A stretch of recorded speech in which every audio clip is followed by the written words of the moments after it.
What happened? Where am I?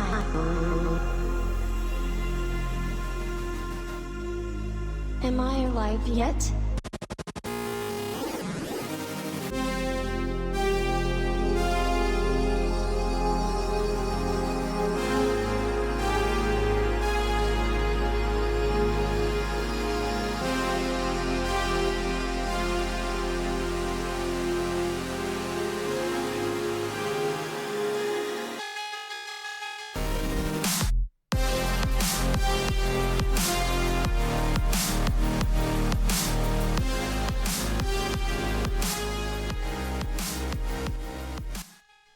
How is everybody? What is going on? Hope your day went well. Hope your evening, afternoon, morning, whatever time you're watching this is going. Hope it's going great for you.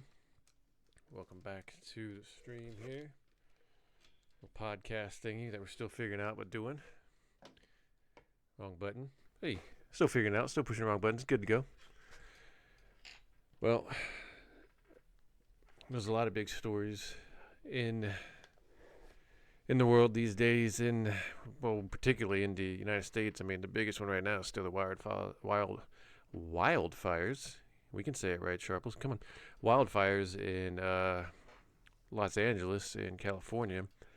And the gloves are beginning to come off with the officials there. They are now beginning to turn on each other as not sure if too many people have seen, but the fire chief, that female fire chief, I forget her name, she came out and she basically said that she requested certain services that were not given to her, that they were making cuts that shouldn't have been, and basically blamed the city and the mayor for what was going on and the problems that they were having with this wildfire. So the gloves are now coming off and they're now beginning to go after and blame each other because nobody wants to lose a job, even though all of them more than likely will lose their job. As you can see, the new mandatory. The California, Los Angeles is still on fire. You still have random fires going. You still have the main fires going. I think only one of them, maybe two of them, is now contained. The rest are still just out there, and you have thousands and thousands of homes destroyed. I think, what is it, Pacific Palisades is just no longer. It is just a barren wasteland. I saw an interesting interview, which again, my thought was with this Southern California, that area is a desert, okay? It is a desert. And for whatever reason, the people there talk and act and treat it as if it's like a subtropical or tropical environment, as if they're, like in the Caribbean or in the South Pacific somewhere, that it's just, this tropical paradise when it's a desert. It's a friggin' desert. It has been a desert since the settlers moved out there. And it's always just bothered me how, one, California's weather there is dry weather. It is dry weather. Things dry out because it is a desert. I think it was Montel Jordan was on, I think it was on CNN. He gave an interview, and they asked him, what he thought about this. And he said, he made good points. He goes, a lot of these buildings are built with wood still, for whatever reasons. You're in a fire zone and you're building it with wood. You don't put fire-resistant shingles on. You don't put fire-resistant siding or whatever it is on these buildings. It's almost... So Florida, for the longest time, we're crappily building houses. Like, no lie, we're crappily building houses. And I think it was after Hurricane Andrew went through Homestead and just completely wiped Homestead off the map, that it was bills were enacted that houses had to be built to withstand, I think it's up to a Category 3, I could be wrong, at least a Category 3 type winds that they should be able to withstand and not collapse or not fall over or not just completely disintegrate. And I mean, it caused the housing prices to go up a little bit, which, I mean, unfortunately, that's going to happen when you have situations of basically boosting resources on a product. But in turn, you had houses that lasted so much better and so much longer in these hurricanes than before. And yet in California, they still allow them basically to build tinder boxes and then live in them and then wonder why they keep burning up every year after year. The other thing he mentioned was it's like, yeah, people that come in, they move from other states, or you have, wealthy individuals, maybe even celebrities, that they come in and they try to make the environment around their house more appealing. By doing so, they put certain grass in the yards. They put certain flowers. They put all this stuff that you might see maybe in other parts of the country that should not exist or should not be in a desert environment. And they put it there. And when this stuff dries out during a drought, it becomes even greater tinder. It becomes just liquid fire for these wildfires just to take advantage of and just burn. And he made a great point saying that you cannot do that. If you're going to move or if you're going to live there, you have to be willing to have your yard look like a desert environment as far as what it might look like, especially up in the hills. I could get maybe closer to the beaches. You might have a little bit more greenery and maybe on some instances of the hill, but like you can't just bring different types of flora and fauna to put in your yard because it looks pretty, because you want to make your house look pretty in an environment in which if there's a drought for 6 months, that all that stuff is just, I mean, a quick light of the match will just barbecue that entire spot. And that's something that the residents of California, the state of California needs to look at. Because again, with the hurricanes that we have here, I mean, granted, there are a lot of developments that are still too close to the water here in Florida as far as storm surge goes. Now, a lot of the newer stuff is smart. They build the residents and the housing or whatever it is. They build them up. They build them like maybe 15 to 20 feet off the ground to which they can withstand some sort of storm surge. Not all of them, but some of them. But some of the older stuff that had been built on the beaches, in the 70s, 60s, basically before the 80s, or hell, even before the 90s, that was right on ground level with these storms. It's already been washed away. It's already been just completely washed away, and new stuff has been built in. And if you were to have people come into Florida now and decide to, right on these beaches, just build a house on the beach, that's just at ground level. That's just ludicrous. You're just asking for it to be destroyed, or you're hoping that, I hope that a storm doesn't hit here. I think it was Gavin Newsom. He now wants an investigation into why the reservoir was empty, and I guess one or two of them didn't have any water in it. And I think one of them, they said, didn't have water in it because the cover was cracked or broke. So they were fixing the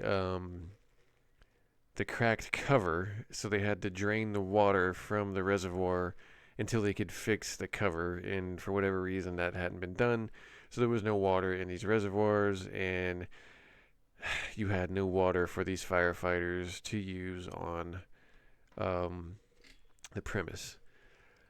Now, I had a thought about this because I saw and I have seen, and here you go. Here's the chief going to meet with the mayor after she basically took the gloves off and blamed the mayor for all these problems, and I can only imagine what that was like. That had to have been just one heck of a meeting. I mean,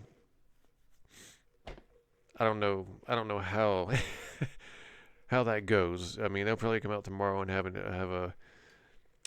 another press conference, because they love their press conferences out there, and have another press conference about how they were either misquoted or they spoke out being exhausted or out of anger, and it wasn't true, and they're on the same page, this and that. But in the next month, watch and see what happens. I'm sure she'll be fired, and then I'm sure, I mean, the politicians in this, the mayor of Los Angeles, her career is basically over, and same with Gavin Newsom. His career's over. I mean, that state has been run extremely poor since Gavin has been in there. They haven't responded well to any of these natural disasters as far as preparing their people or preparing themselves for the situation. I mean, what was it, 8 years ago, 6 years ago, when they had wildfires there, and I think it was Trump was like they don't do enough to clean the wood, clean the forests as far as like prescribed burning or having these areas just I mean, I don't want to say cleaned because you don't want people out there with rakes and whatnot clean up, but prescribed burning, just doing prescribed burning like every other state does, because it minimalizes how fast these fires can move. It minimalizes how much can be burned because the fuel that they need is not there because it's already been burned out. And he was sitting there talking about this with Gavin Newsom, and then nothing was done. And here we are. So I don't think Gavin can run for president because this will be brought up, and everything that he has done in California will be brought up. I mean, his career is basically over. I mean, the best he could do is maybe a vice presidential candidate if he wants to do that, or run in for Senate, and that's about it. Try to rehabilitate his career there. But I don't want to open that. But yeah, I don't. So I was thinking. I saw like they had the evacuations, which I get and understand, and you had people that left and got out of there. But you started seeing stories of these individuals who stayed behind, which you're going to have people do that in every natural disaster. So people are always, and we have that here in Florida all the time. It could be a Cat 5 hurricane coming in with 190 mile per hour winds. You're still going to have somebody that's going to ride that son of a bitch out. That's just how it is. People don't want to leave their home. People don't. But in the case with these fires, I kind of understand a little more, and I don't understand why more people don't stay. Now, having said that, like, if the water is still running, like a lot of these individuals, they stayed and they said their water was still running, so they were able to hook their hoses up, stand on their roofs, and basically spray down the fire as it got within feet of their house. Basically spray it down. If flames or embers landed on their roof, they sprayed them down. They kept their houses wet, kept them, from catching fire, and their houses survived as other houses around them burst into flames, and they watched neighbors' houses burn left and right. And it makes you wonder if you now realize your fire department is underwhelmed and in most cases does not have the backup from the city or the county to help.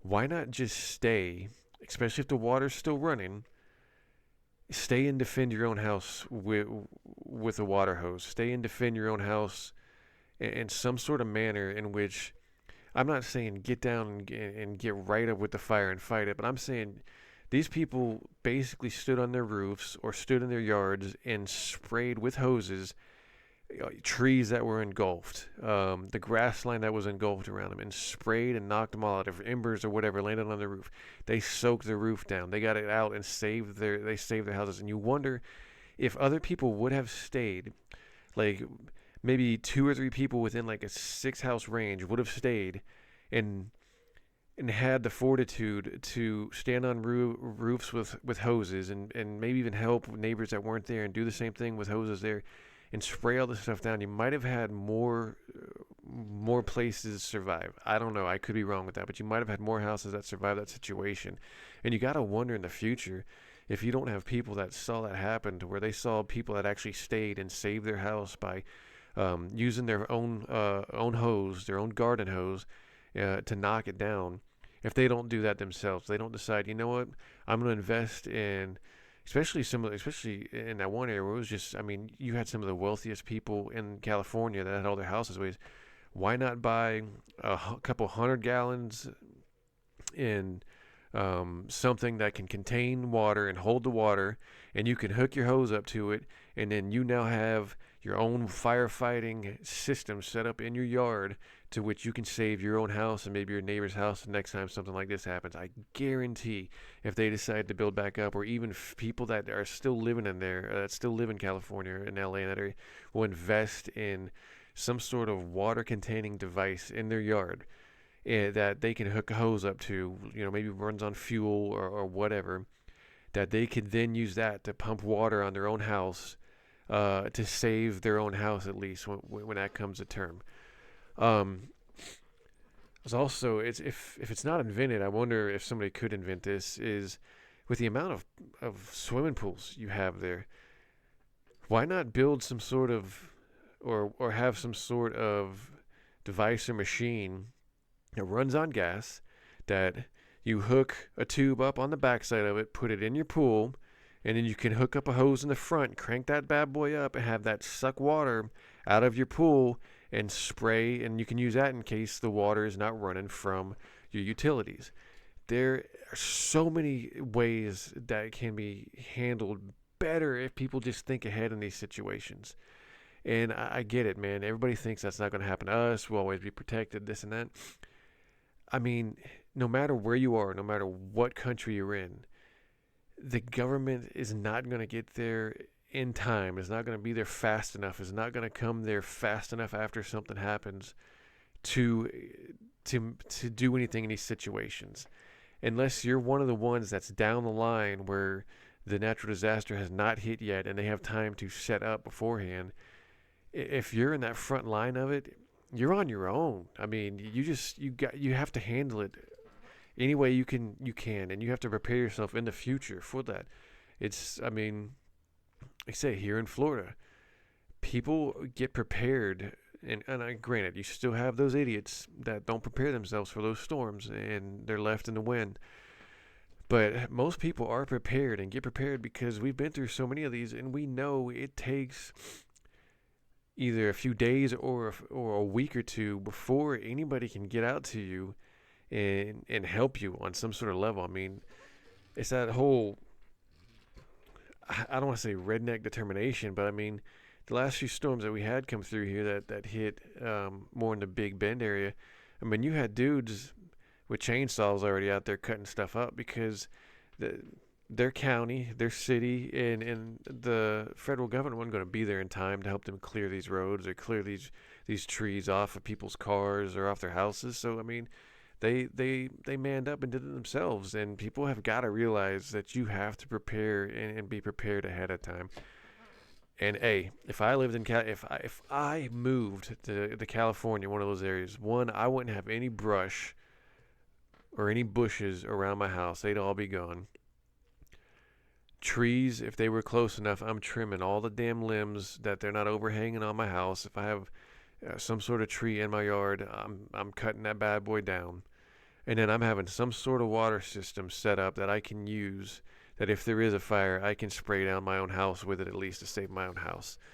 But, I mean, we'll see. I mean, this in the next 6 months, we're going to see a lot of stuff go down as far as who takes the blame for it, what is done in the future of this. I mean, think about the insurance companies aren't covering this. Some of them, was it State Farm, even backed out before the fire even really started burning things down. I mean, it's a mess. It is a mess, but people have got to be a lot smarter and handle their own business and do things for themselves. I mean, that's what this country was built on. It was built on people pioneering and doing things for themselves.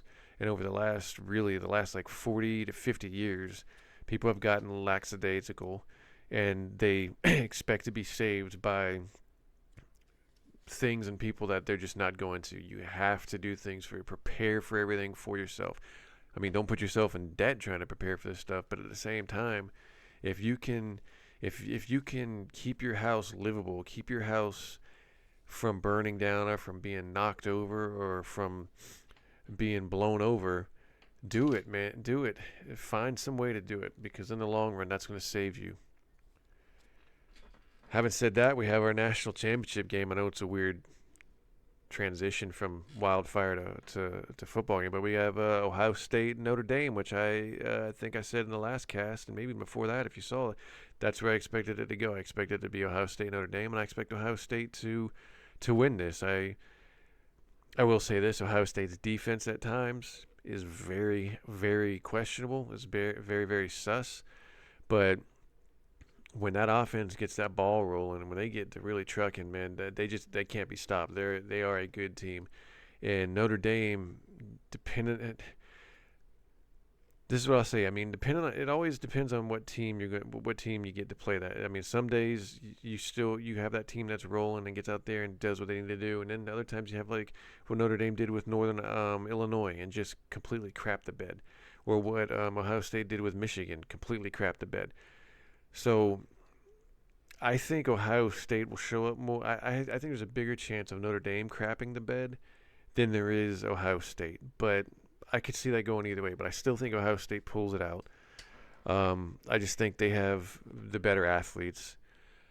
But on that front, regarding just teams, I don't know if anybody's noticed, but ever since really the transfer portal started, and adding along with NIL, there's no great teams out there anymore. Like the last couple years, there's just been good teams, right? There hasn't been great teams. There haven't been teams that everybody's like, man, this is a team that'll go down in history that you can sit there and say is a top 10 of all time. That hasn't been since maybe that last Alabama team. And it just shows how the transfer portal and the NIL has drastically changed college ball.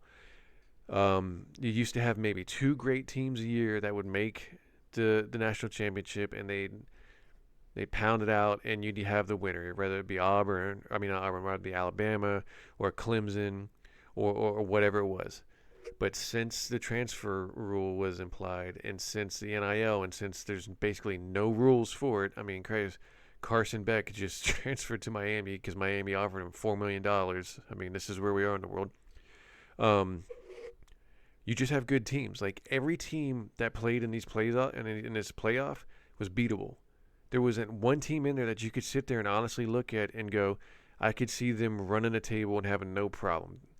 I think everybody thought Oregon was, and I thought Oregon was a good team, but Oregon always has that one game every year that they just crap the bed on and they lose, and you're like, where did that come from?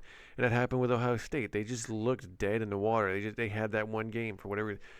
But yeah, I think until they fix that NIL transfer system, you're not going to have great teams anymore. You're going to have good teams. You're going to have teams that, I mean, just like you have in the NFL, where, I mean, when you had that Patriots team that was undefeated and then lost to the wild card Giants team, you're going to have just teams like that that'll win, and there's not going to be any great teams anymore. You're going to have good teams, you're going to have quality teams, but you're going to have teams that anyone can lose and anyone can win. That's where we are in playoff ball, unless they change the transfer portal rules, and unless they change the NIL rules. Again, force a kid to actually stay at a school. Only give them like 2 years, as an option to transfer. This whole one in, one out, one in, one out. I mean, how are you going to develop as a player, and how are coaches going to develop, players if they just decide to bounce after a year? Until they can figure that whole process out, college ball is going to be just average good teams that win these championships. Now, will you have a year where you have a team that wins a championship that has, 8 to 10 NFL quality players on their team? Yeah, of course. I mean, that's going to happen. I mean, the odds will favor somebody in that it will happen.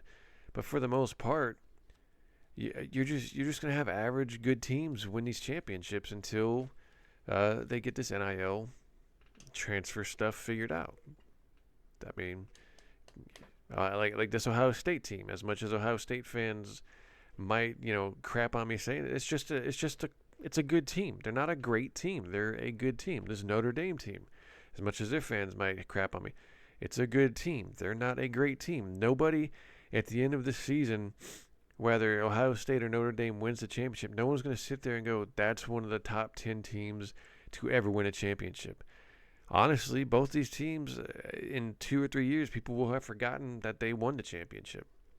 I mean, unless it's Notre Dame, because they haven't won one since, 1988 when Lou Holtz was there. I mean, that'll be like a feather in the cap for them. But honestly, I mean, nobody will care. It's just going to be, yeah, I mean, they were good teams. It was whatever. They won it. Okay, next. God, yeah, I mean, what was it? Bama a few years ago that probably had the last great team. As sad as that might sound. Man. So, I don't know how many out there are wrestling fans.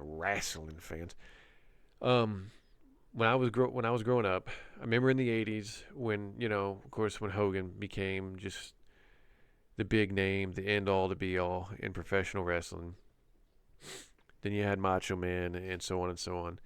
But when I was growing up, I didn't really watch it. It's like I was aware of it. I was aware it was in my universe, but it wasn't like present to where I was watching it or I kept up with it all the time. I had friends that would bring it up or talk about it, but to me, like, I didn't know anything about it. But when they would tell me stories, it would kind of scare me because I thought these people were real and what they did was real. And I always thought as a kid, like, how are they getting away with this stuff? There's no way that they should legally be getting away with this stuff. Granted, it's not. I'm not gonna say it's fake because they actually those men and women put their bodies on the line. Just pre-planned, I guess you could say, like a soap opera. But when I was growing up, like, I didn't know there was two. At that time, when I was paying attention, there was two companies. WWF, which is now WWE, and WCW. I didn't realize there was two separate. I thought they all wrestled each other. Like there was nothing that I was aware of that there was different things out there. Now I came when I started watching wrestling probably in very late '96, early '97 when the NWO had already popped off. They were already about 13, 40 people deep, whatever it was at that time. That's when I started watching.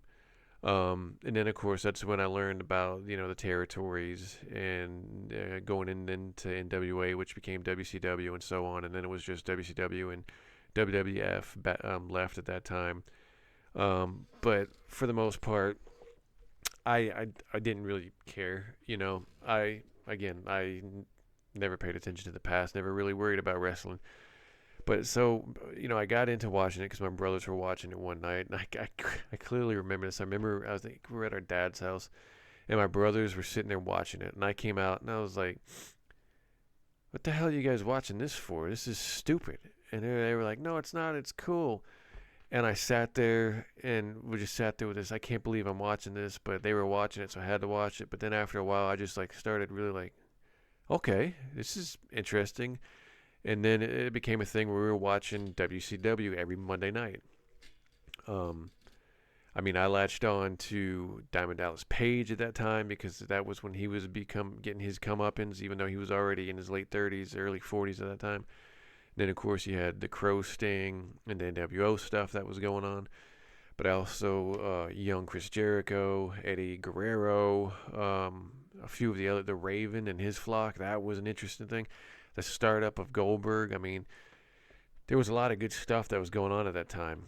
Then I'd say probably around late 97, early 98 is when we started flipping the channel back and forth, when we'd go from WCW to Raw to see what was going on and on. And then we were still watching WCW, but we were more switching to WWE or WWF than WWE at that time. But when they bought WCW out in 2001, I was kind of excited for it, but at the same time, I was a little let down because I liked having the two companies.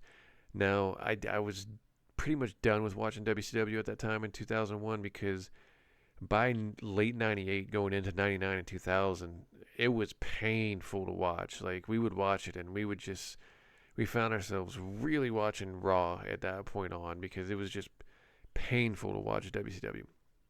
Um, but yeah, they bought it out, and then you come into that whole, oh man, you're about to have all these great dream matches, which then of course Vince completely screwed the whole invasion and the dream matches up because he pushed it too fast instead of letting it generally slowly become a storyline.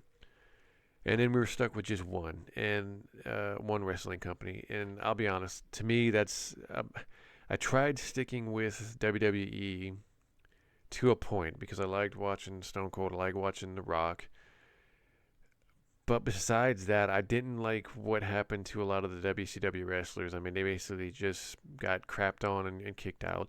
My boy was DDP, and they brought him in instead of doing, a people's champ versus people's champ, him and the Rock type setup. They had him be a stalker, chasing the Undertaker's wife, which, I mean, and if you watch when he comes out and takes the ski mask off, and people cheered him because people love Dallas Page. I mean, it's not he's supposed to be a heel at that point, and people were cheering him, and it's just so. I mean, I watched it a little bit to that point to where I was out and I was done, and I would check in through the years, like I'd come back from time to time, watch here and there in small bits and pieces just to see, but it just never caught my fancy to where I wanted to spend 2 or 3 hours actually staying on and watching that show. And through time, I stopped watching. I mean, long periods of time, I just never really paid attention. I couldn't. I mean, I couldn't tell you in the last 20 years. I mean, I know John Cena was the champ through most of that time, but besides that, I honestly couldn't tell you who else was champ. I couldn't tell you who else was. I know CM Punk had his run there for a minute, but I don't. I just was not there. And so when AEW started hearing things about AEW in late 2019, and then I saw something that Chris Jericho, who I've always been a big fan of, had signed with that company and was basically promoting it. And at first, I didn't understand what it was. I thought he was just doing some. I thought it was like something in in Japan, like with New Japan. So I didn't really pay attention to it. But then I saw an article that TNT, I think it was TNT, maybe it was TBS at the time, had picked them up and was going to do a weekly wrestling show. I was like, all right, you know what? I'll check this out. So I've watched, I watched AEW from the beginning, and it was a great alternative. It was one of those where it's like, okay, we have two, separate wrestling shows now. This is great. This is how it should be. The if you have competition, it only makes each product better. And I've been watching it every Wednesday that it comes on, and when they had their Saturday show, I mean, I watch that when that's on from time to time. Sometimes I forget that it's on. Sometimes I'm doing other things and just don't watch it. But I mean, that's Saturday night. What can you expect? And I love the product. I love that I came into it only knowing, I think, maybe two people at the time. That was Chris Jericho and Cody Rhodes. Then, of course, you had John Moxley, who was Dean Ambrose in WWE. He came over. And then you had a bunch of guys that I had no knowledge of. They were a bunch of either independents or people that maybe had a small run in WWE or the defunct TNA or whatever was out there. And, started becoming fans of it. And right away, when a new product comes out, with the way Twitter is and the way this social media is, you have people that go into their camps. You have your WWE fans and your AEW fans.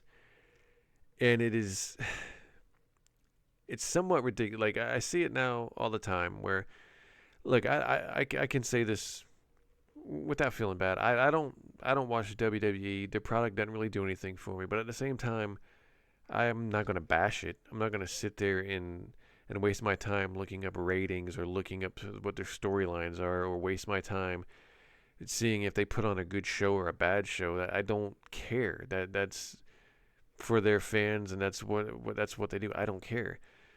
But yet you have these fans of both products that all they do is shitpost about each other's product, about either how bad it is. I see more and more of it now with these WWE fans that are just crapping all over AEW as far as their ratings go or storylines or whatever go.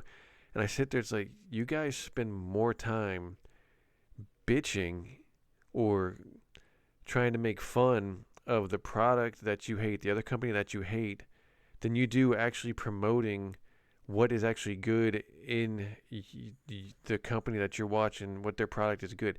Like, sell me on why I should be watching WWE, because honestly, the only time I've watched it in the last couple of years was when Cody Rhodes first went back, because I wanted to see what would happen. And I thought they should have had him beat Roman Reigns that first year he came back. When he didn't do that, I left the story. I was like, I'm not interested anymore. And it's like, because he's going to win the next year.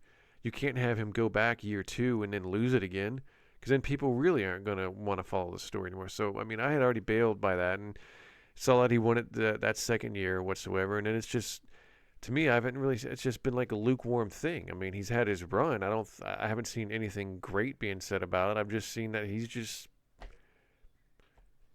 a champ. Okay, it's great. But I mean, so here you have social media where you can push your product without slandering any other company or without slandering any other wrestlers and just showing off how great your product is, but instead you want to troll. And so to me, you're like the obsessive ex in a relationship or after the relationship. Instead of moving on and focusing on yourself, all you want to do is shit talk and lambaste your ex, which makes me wonder, do you really not love that product? Because that's what it was when you were a kid. If like you secretly liked somebody, you always punched them or smacked them or whatever because you actually liked them.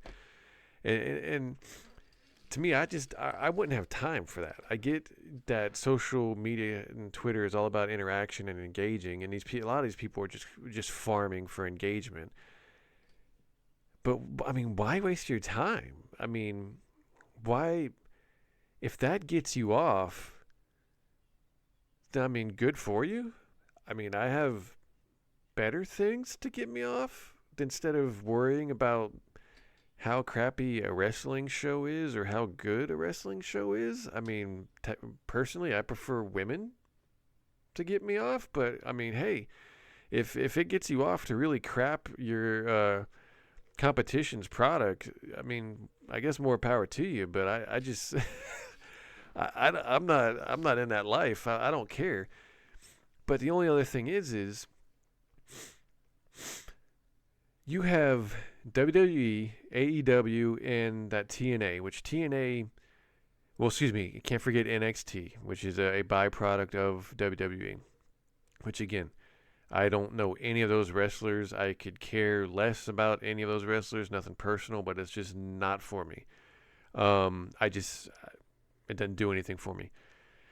Then you have TNA, which again, I don't know. I couldn't tell you where you find that on television or if it's streaming or whatever. I don't know. I know they have a jacked up women's champ who a couple years ago was doughy and now all of a sudden is somehow built like Arnold Schwarzenegger. I mean, hey, say what you will on that. I mean, it happened quickly in today's society. You know, a little sticky stick with the juicy juice. I mean, hey, but, you know, besides that, I don't know anybody in that TNA. Again, I don't pay attention enough to care about that, so I don't know.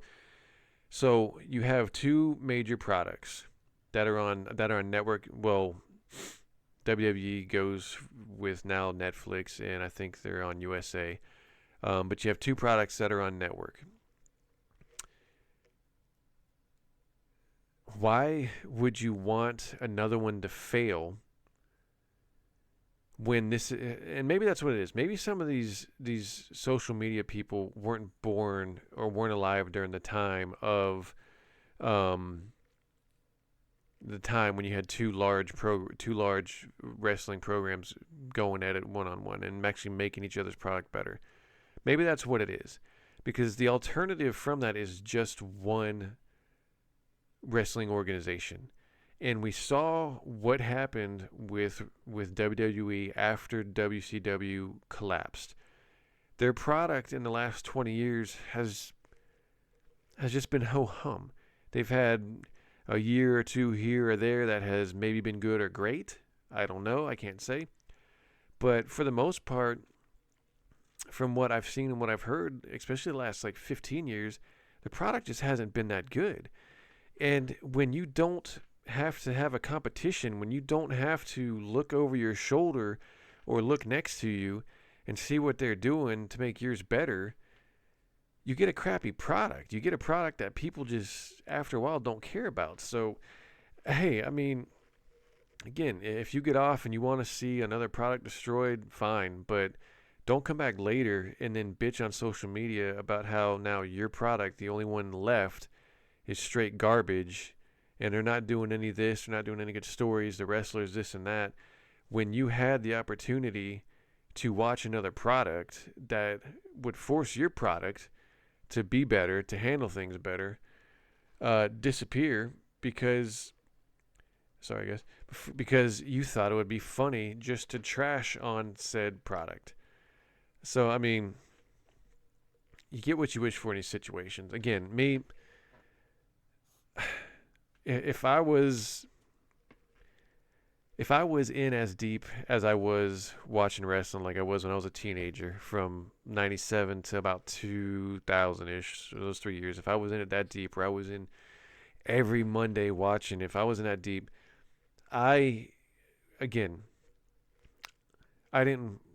watch Raw a lot of the time. We would flip back and forth, but at the same time, I didn't sit there and go, one, we didn't really pay attention to the ratings stuff. That was more the companies that paid attention to that. The fans, had no knowledge or just did not care, who was winning. That is a new phenomenon with fans to sit there and get all gas baggy about how many people watched a product. I mean, hey, again, if that gets you off, that's your thing. But I didn't ever wish for WWF at the time. I didn't wish for it to go out of business, or I didn't wish for WCW to get so big that they then bought WWE. I liked the fact that if there was a boring match on one channel, I could sit there and go, well, let's see what's on the other one. Okay, this one's better. Let me watch this one. Oh, well, I don't care for this one. Let me go back to the flipping back and forth. And that was great. That's what kept, I think, both those products alive. And to try to knock it down to where you just have one left, I mean, maybe one, AEW is backed by a billionaire, so I don't think they're ever worried about money. I mean, that family owns the Jaguars and I think owns a professional football soccer league or soccer team in England, so I don't think they're worried about money. Now, when it comes to TV, could at some point, if the ratings don't hit what TBS or TNT, Warner Brothers, even though they just signed a recent deal with them, if they don't believe that's what they want anymore and they move on, there will be another product that buys them or that that picks them up for their channel. I mean, that's just, there's going to be some network out there that does that and picks it up. The reason why WCW went out of business was because Ted Turner couldn't afford to pay it anymore, and I pretty much sold it off to the AOL people, and then TNT and TBS, they didn't want to have I think it was Warner Brothers at the time, didn't want to have anything to do with wrestling at that point. They did not want to put money back into or waste their television time on wrestling, and that was one of the reasons why WCW went out of business. One of the many, but just one of them.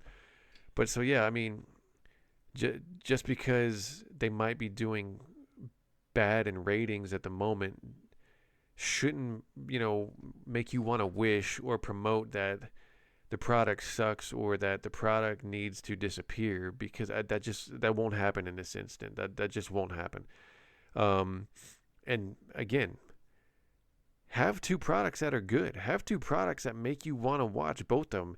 You don't have to do this encampment stuff to where it's, I'm only this fan screw that company. Da, da, da, da. If you don't like the product, that's fine. You don't like the product. Just don't watch it. Just don't care about it. Just whatever. There's things out there that I don't care about. I don't sit there and think about it 10 times out of the day. I don't give it any space. I worry about people that honestly allow that kind of toxicity to enter their head, because first off, I think something mentally is off with you. If you're going to spend the time just wasting your day online bitching nonstop or complaining or making fun of something all day, you as an individual, holy crap, you need to reevaluate your life. That is just, go outside, have a cigarette or something, drink a friggin' fifth of vodka. Go out, feed a damn duck. Do something, because I think you have better things to do with your time.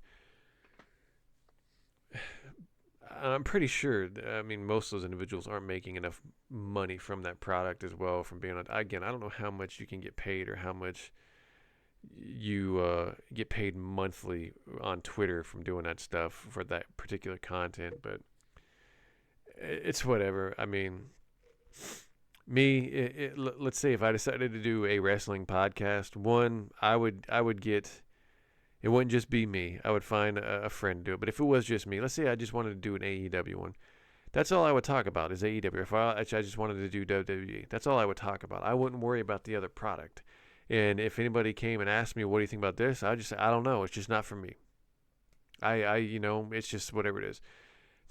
One of the other better things about having two products is you now have a bartering system for these wrestlers to actually get paid. You also have the opportunity to have them jump from one company to another, whether they were used badly in one or not, or whether they just want to change up. Whatever their reason is, that's their reason to leave.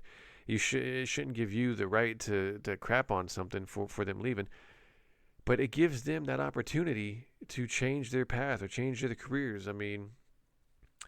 Like Cody Rhodes, he was in AEW. He realized his time was up there for whatever reason. Went to WWE, and he's now the champ. He turned his whole arc around and did that, and vice versa. Toni Storm, she basically felt to the point that she was going to quit wrestling because of her character in WWE. She ended up getting an opportunity with AEW being there, and has become one of the top women's wrestlers in the world now, because she had the opportunity to have that chance to go and do that. So, hey, if you have to be that toxic and spread and just do that kind of nonsense, then that's you, man. Or woman, whoever, whatever. That's on you. If that's the kind of world you want to live in, that's fine. But I for one, I'd rather have the options and the abilities to decide, if I don't like that one, I can go to this other one and be perfectly fine. Or if I don't like any of them, just not waste my time worrying about any of them. But that's where we are in this world. Especially that's where we are on social media. It's all about just lying and stupid bullcockany. Well, it'll be a short one tonight. Almost about normal. But yeah, so we had the college playoffs. They are set for the championship game. Ohio State, Notre Dame. I think that's next Saturday not next Monday, maybe the Monday after that. I'm not exactly sure. You have the NFL playoffs starting this week. A few of the games are on streaming services, which thankfully my Tampa Bay Buccaneers are not, because I don't have Prime, and I think that's just ludicrous to put a playoff game on a streaming service and then try to contend that millions of people watched it. But I get to watch my game Sunday night, so that's what I'll be doing. But besides that, hey, everybody, don't take life too seriously, Enjoy the ride. Enjoy your time that you have on this planet. Try not to be toxic. But having said that, have a good night, all right? All right, peace out.